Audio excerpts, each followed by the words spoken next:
I think today we met the biggest legend of the trip by far.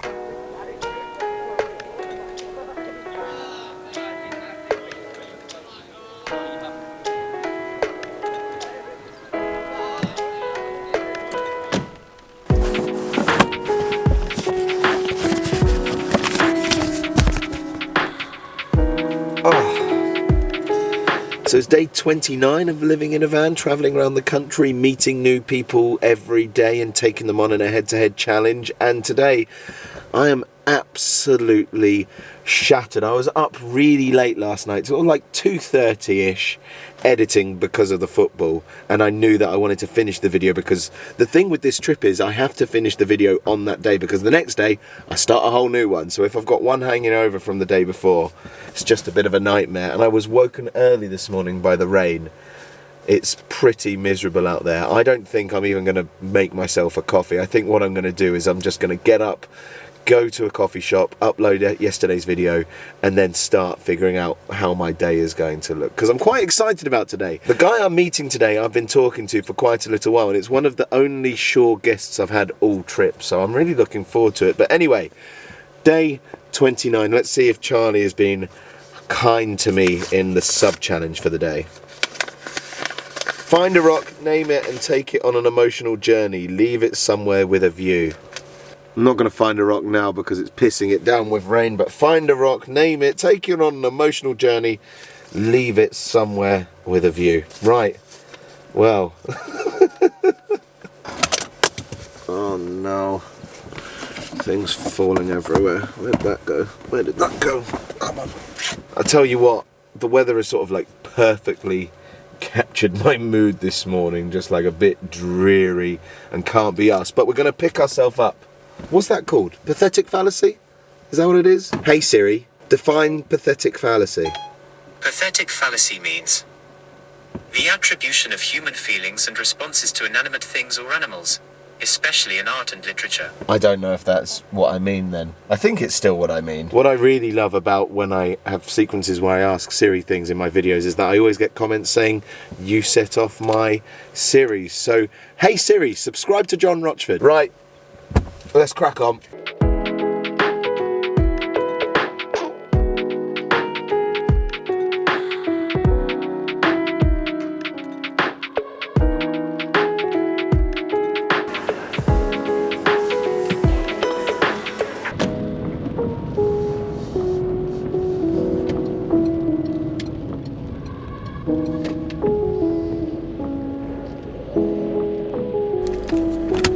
So I haven't actually told you who I'm meeting today yet, and that's because I think that his story is best told by him. But I'm meeting a young lad called Matthew, and I think I might be meeting his twin brother Alex as well. But genuinely, they are amazing. So let's crack on and go see him.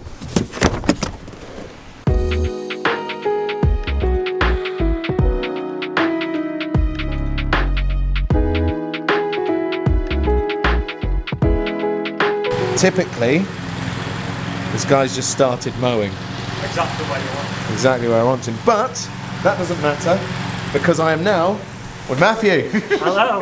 How's it going? You all right? Yeah, it's good. How are you? Yeah, no, I'm very good. So I haven't really introduced you yet in this video, so I thought that perhaps you would do a better job of introducing yourself. I'm Matthew, also known as Running Through Cancer.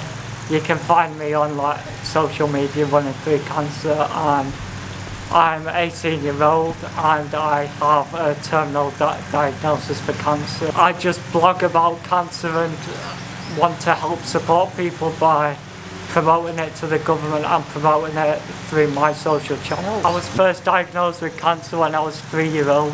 Right. And that was treated 14 and a half years later. I got another diagnosis.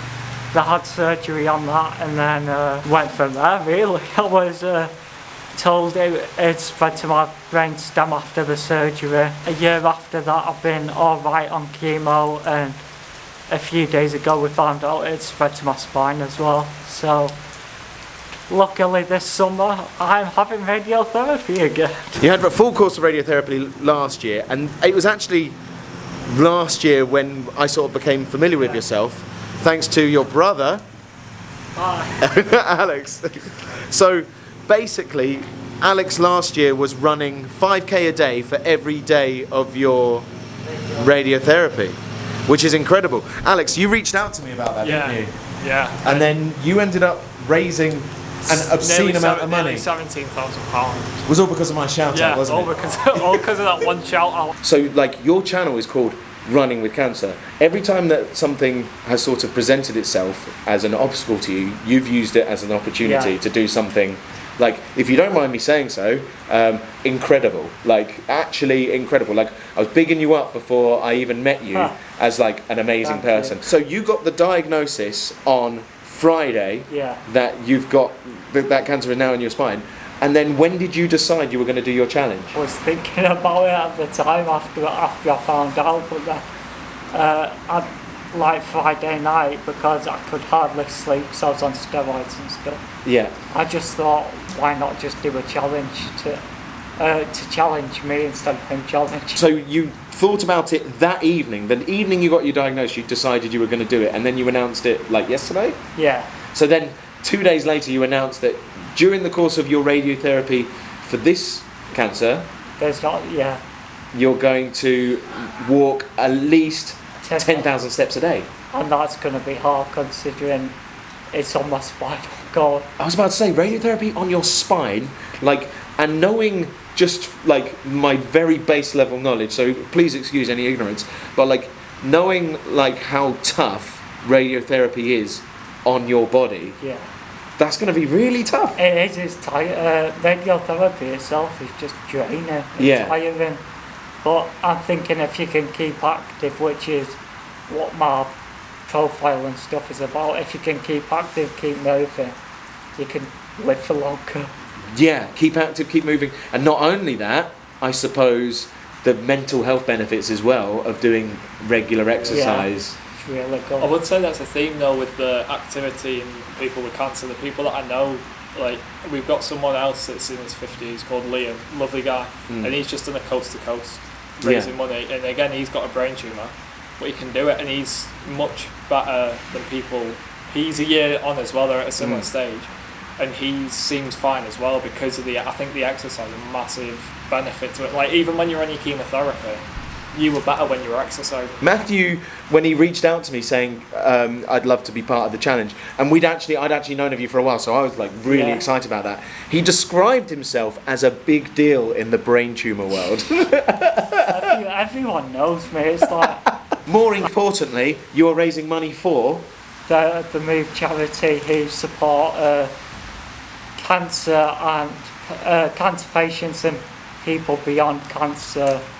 They give them physical support and mental support. So I was on, I think it was an 8-week program with them to get fit again, and that was the only proper physical support I had. And they got me back up to running with my club again. So. Okay, yeah. And they're also trying to reach out to people on Facebook as well. Before we get any further, I am going to be putting the details of Matthew's fundraiser in the description. It's the penultimate day of the challenge. Today is my last full day in the van. Tomorrow I will be sleeping in my regular bed, and I can't think of any better way to like celebrate that fact and mark that fact than if people could really rally behind this, help share it round, and help get involved. And if you can donate anything, I think that'd be amazing. I think like the way that you've gone about it, like a negative diagnosis and just going, right, I'm going to turn this into a positive, I'm going to put all my energies into a positive thing, I think is just like nothing short of incredible. And I hope you don't mind me like talking it up like that, because that's genuinely how I feel about it. So if people could share this and round, and if even if you can't donate, just share it. But I want to be like very clear. I know you've just been diagnosed with cancer in your spine, but I am going to absolutely smash you at whatever challenge I take you on. I know. Are you okay? Because I need I'm close to the end. Like I need to win. I need this win. You need the point. On that note, you came up with a really interesting challenge for today. And he's chucking it down. I think we're going to go round and do some strava art. Strava art. So I was thinking about this over. So there's a field next to us. Right now I'll overlay a shot of the field. gorgeous field, isn't it? The idea is you've got Strava on your phone, I've got Strava on my phone. We're going to do art in the field, and then Alex is going to judge. But maybe we should do it within like a certain time period? Yeah, 5-10 minutes. 5-10 minutes. Let's go in the middle. We're going for a 7-minute challenge. Right, Alex, I know he's your twin brother, but is it mean that I'm making a cancer patient walk around in a field, like in the rain? Yeah. Is that mean? Yeah. Here we go. There he goes.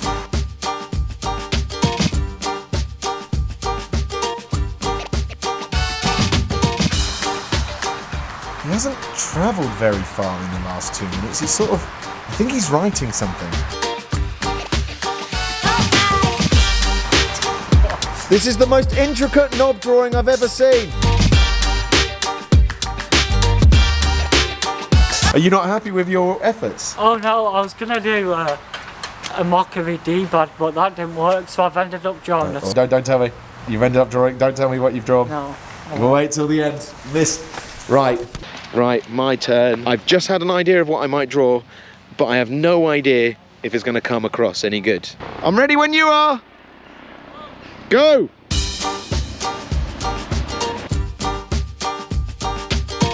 This is not as easy as I thought it'd be. I'm not really happy with what I've drawn so far.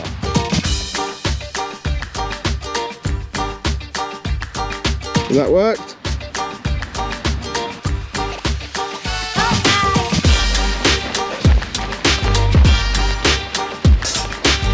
I think I'm done. The way I'm imagining this is, Matthew, why don't you show the camera yours and then show it to your brother and he can try and guess what it is? It's awful. It's actually not that fun. I don't know what it is. Right. What do you think it is? A pogo stick. One or something. It's a swan. We're going to look at it in a metaphorical way. It's metaphorically... A metaphorical swan. Metaphorically To be fair, I see it in the neck, to be fair. There is my one. There we go. That's actually really good. Is it a flower? That is a flower. It's a very good flower. Does that mean... Yeah. You Yeah. beat a kid with cancer, well done. In your face! Come on! Sorry about that, Matthew, but smashed you, mate. Right, see ya. Storming off into the rain. I'm not, it's raining and I don't want the camera to get wet. Go to Matthew's fundraiser. Right, I'm gonna go to the campsite now.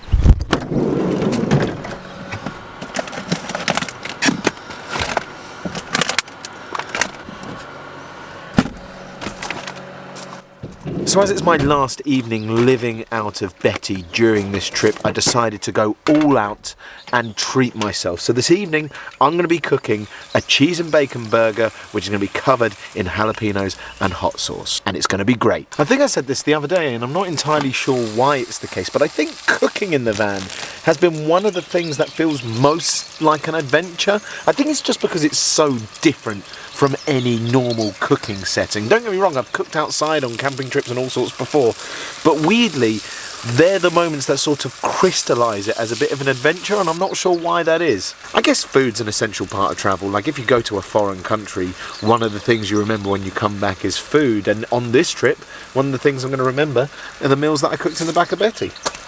Like this burger. Whilst we're waiting for that to cook, how good was Matthew? I think today we met the biggest legend of the trip by far. In fact, if you got this far in the video and you haven't commented already, please go down and comment Matthew is a legend. Because he really is.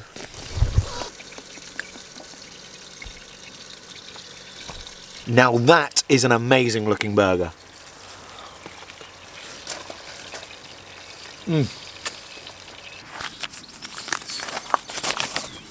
Find a rock, name it, take it on an emotional journey and leave it somewhere with a view. Well, fortunately, the view here is outstanding. And I am actually surrounded by rocks. Do you know what? I need to be careful here because the one I'm picking here is going to have a real emotional response. Here we go, this one. Look at that. That's the rock. Or is it a stone? A stone? Stephen the Stone. Now here's the thing, Stephen. I already feel like I've got quite a deep emotional connection to you, and I think it's because it's you and I versus the world, and I feel like fate has brought us together. Do you feel it too?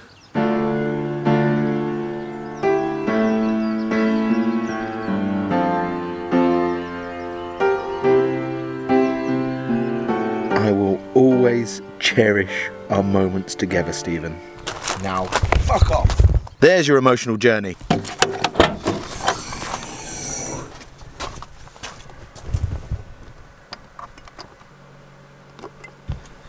So there we have Betty for one last night sleeping in here. Feels weird to be saying that.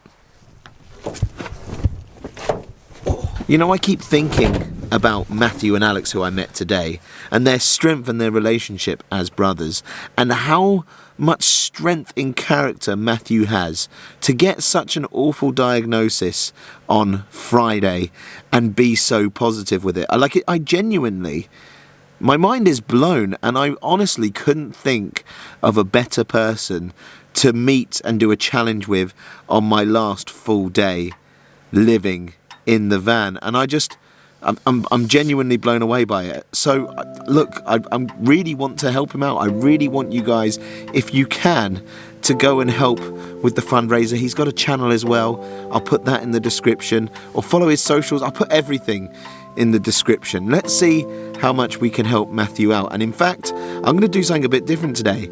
I'm not going to do the buzz. I'm going to finish the video now so that you can go now. Don't be a dick.